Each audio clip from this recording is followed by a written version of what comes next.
haqa kee ofii nama kennite haqa naa barbaada jettee ilma namaa bira hin dhaqin.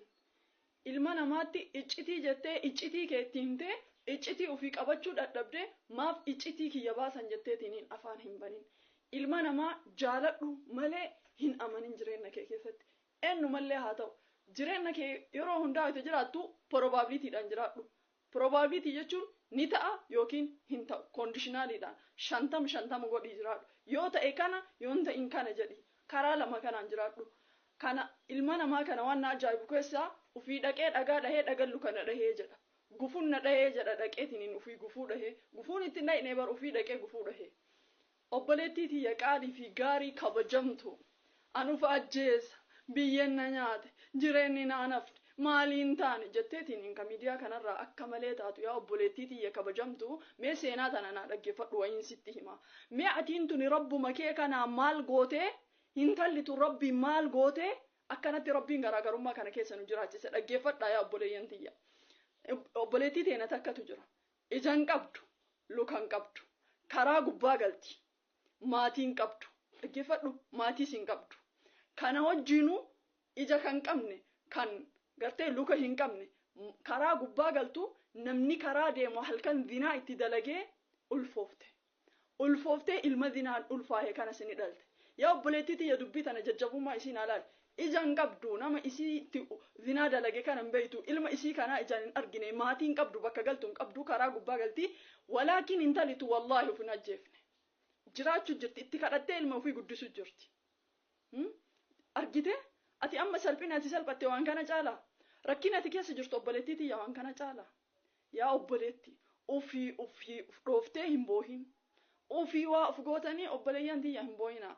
Keessaahu wanni amma ijoollee teenna maraachuu jiru dhimma ijoollee dhiiraatii wal qabate. Sanuu dhiira kashlabbee akka gara hin qabneef jettanii lubbuu teessan. Ani maaliin na hafe ani du'u maa duuta inni haa du'u maa duuta maaltu si ajjeesa awwala siin uumame awwala maaltu itti naa dhaqisiin jedhe.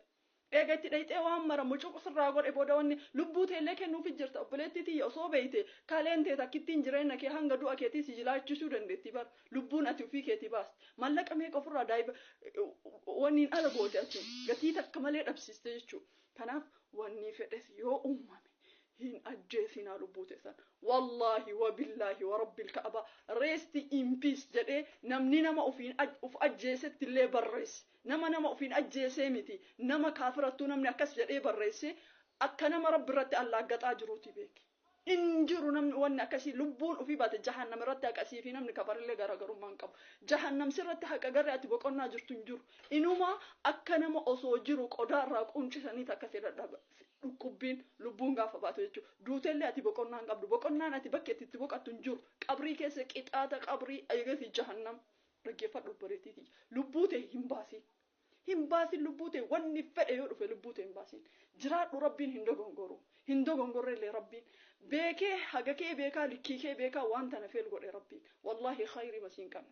Osoo khayrii si qabate rabbi carraa kana sin dabarsu.